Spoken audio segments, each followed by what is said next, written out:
Hey guys, Sandy here. Welcome back to my channel. Today's sketch is this one right here.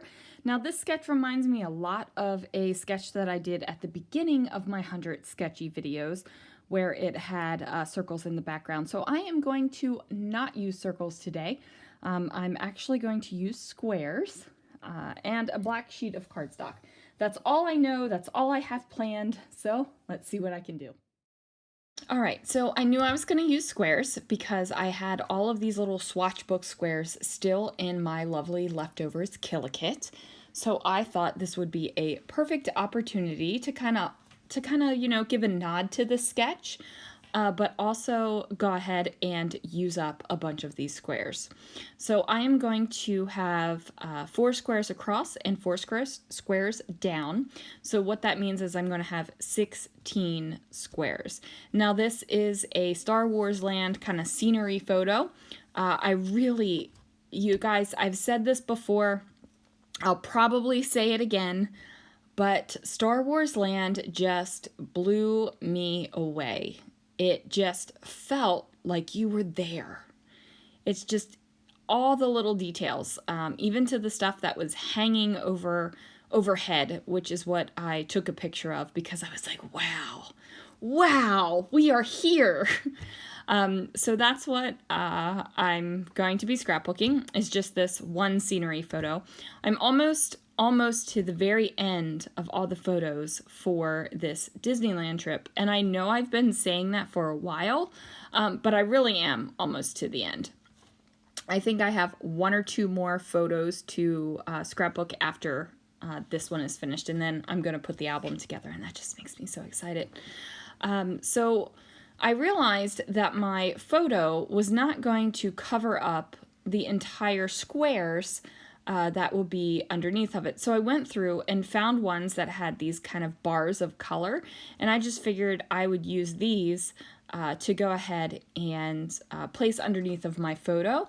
That way you would still get the color, but I could use up more without really worrying about it. Like this one has butterflies on it. Holy Moses. So we're going to go ahead and put that underneath of the photo.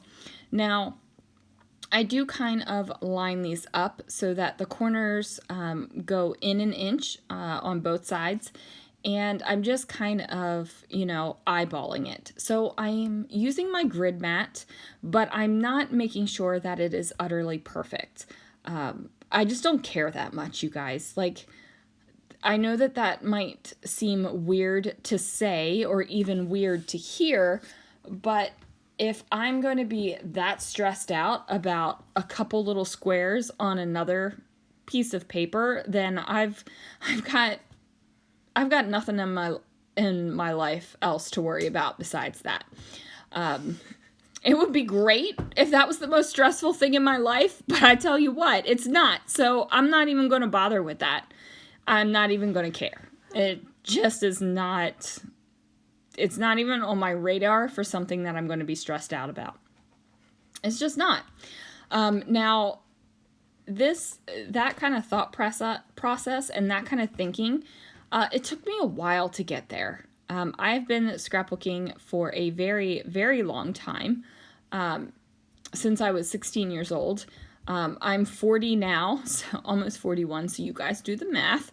But I've been scrapbooking for a long time, and I would say I kind of came to this epiphany about 5-ish years ago. It was when we moved to California, because my scrapbooking just blew up when we got here.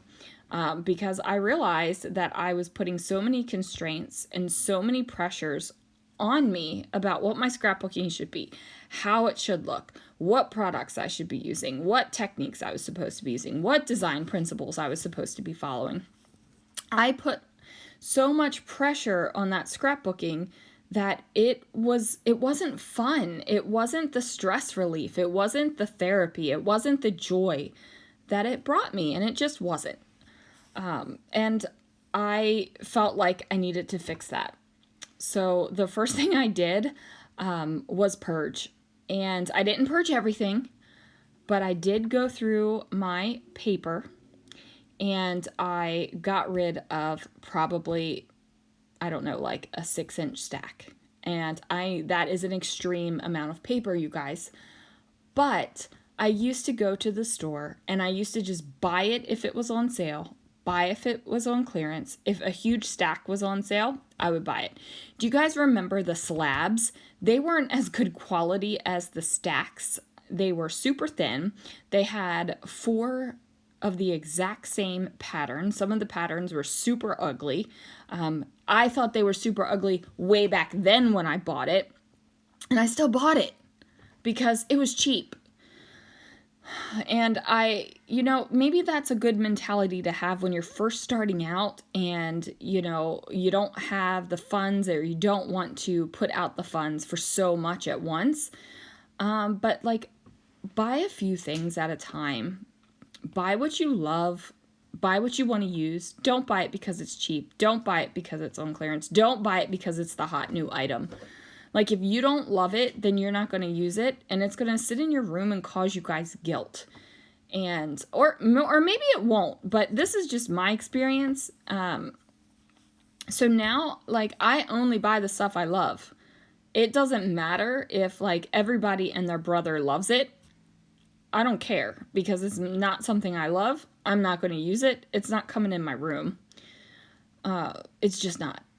And I haven't done one of these soap box videos in a while. I just haven't. But, I don't know what to tell you guys other than I'm going through my Kill Kit here, and I'm just pulling out all of the embellishments and things that I have, and I'm slapping it down on the squares.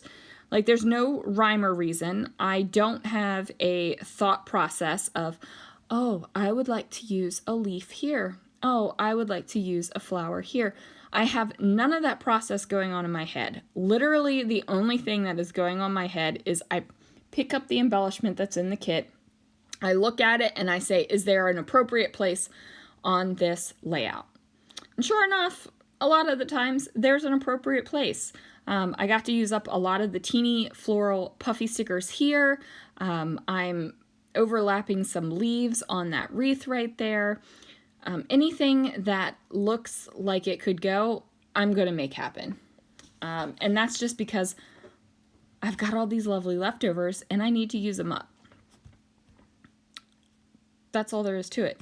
Like, why these kind of feel funky for a Star Wars layout, right? I've got hearts, I've got flowers, I've got leaves, I've got stars, I've got a map, I've got cameras, I've got it all.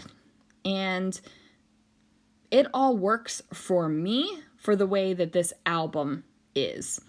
All of these colors are throughout the album. I don't have any, like, cohesive theme in the entire album, except there will be a Mickey head on every single page. So besides that, whatever I wanted to do, I did. I did traditional Disney colors. I did non-traditional Disney colors. We did mixed media. We did no mixed media, elaborate pages, quick and easy, simple pages. And that's just the way the album is going to be. So this kind of layout will fit right in there. Now, if you had a very Disney themed layout, this is probably not the kind of layout you would do to use up product on. And I mean, that's what I'm doing, you guys. I'm not like, could I be saving this product for the absolute perfect layout that it will go with? Probably, but what's the point? If I use up the stuff, that means I get to go buy more, and that's what's exciting, right? Using up the stuff, getting your pages created, getting them in albums, and then going buying more. Sounds like a dream time to me. So there it is, you guys. Thank you so much for watching. Thanks so much for listening to me ramble on my soapbox. I probably won't do it again for a little while, but there it is. And I will see you guys again real soon for another video.